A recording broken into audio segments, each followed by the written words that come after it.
Hello everyone, welcome to Restaurant P. आजको यो भिडियोमा हामी रेस्टुरेन्ट पीमा क्याटेगोरीहरू कसरी एड गर्न सकिन्छ त्यसको बारेमा सिक्ने छौं। सुरुमा रेस्टुरेन्ट पीमा लगइन गरिसक्नु भएपछि तपाईले यहाँ लेफ्ट साइडमा डिश म्यानेजरमा क्लिक गर्नुपर्ने हुन्छ। डिश म्यानेजरमा क्लिक गर्नुभयो भने क्याटेगोरीको अप्सन आउँछ। क्याटेगोरीजमा क्लिक गर्नुहोस्। यहाँ हामीले हेर्यो भने चाहिँ ब्रेकफास्ट छ, लन्च छ, बेभरेज छ, सेलिब्रेसन सर्भिस छ, तर हामीले एउटा चाहिँ यहाँ मिसिङ छ, डिनर वाला क्याटेगोरी। सो हामी अहिलेको लागि चाहिँ हामी डिनर वाला क्याटेगोरी एड गर्न गइरहेका छौं। प्लसमा जानुहोस्। त्यसपछि यहाँ तपाईले देख्न सक्नुहुन्छ, तपाईले यहाँ प्यारेन्ट क्याटेगोरीमा क्लिक गर्नुभयो भने अघि हामीले हेरेको क्याटेगोरीहरू देख्छ। यसमा चाहिँ डिनर वाला क्याटेगोरी चाहिँ आएको छैन। तर यहाँ तल हामीले पढ्यो भने leave blank to create parent category भनेर भनेको छ। यदि हामीले प्यारेन्ट क्याटेगोरी बनाउनु छ भने चाहिँ यो वाला पार्टलाई चाहिँ हामीले ब्ल्याङ्क नै छोड्नु पर्ने हुन्छ।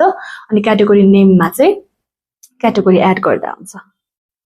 अहिलेलाई हामी डिनर क्याटेगोरी एड गर्दै छौं। अनि तपाईले यहाँ फोटो अपलोड गर्न नै सक्नुहुन्छ। अहिलेको लागि चाहिँ मसँगै भएको फोटो हाल्ने छु। डिनरको लागि एउटा र्यान्डम जुन भए पनि ग्रेट। तपाईले यहाँ हेर्न सक्नुहुन्छ हाम्रो डिनर वाला क्याटेगोरी चाहिँ एड भइसकेको छ।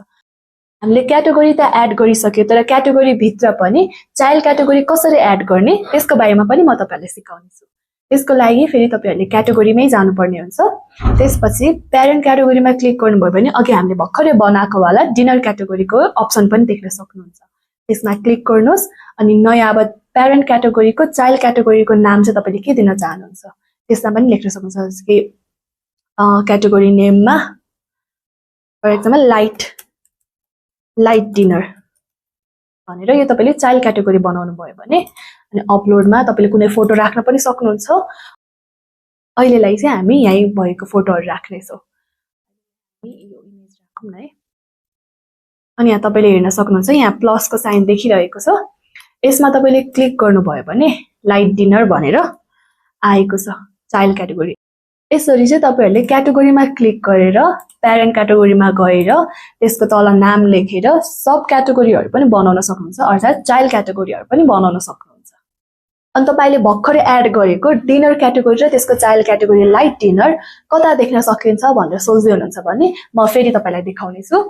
त्यसपछि तपाई यहाँ POS मा गएर हेर्नुभयो भने यहाँ ब्रेकफास्ट जुन चाहिँ पहिला अलरेडी भइसकेको थियो यो क्याटेगोरीहरु ब्रेकफास्ट, लन्च, बेभरेज अनि यहाँ तपाईले देख्न सक्नुहुन्छ डिनर र लाइट डिनर पनि अप्सन आएको छ। तपाईले यहाँ गएर चाहिँ हेर्न सक्नुहुन्छ तपाईले एड गर्नुभएको क्याटेगोरी र क्याटेगोरी भित्रको आइटम्सहरु अथवा डिशहरु। Thank you for watching.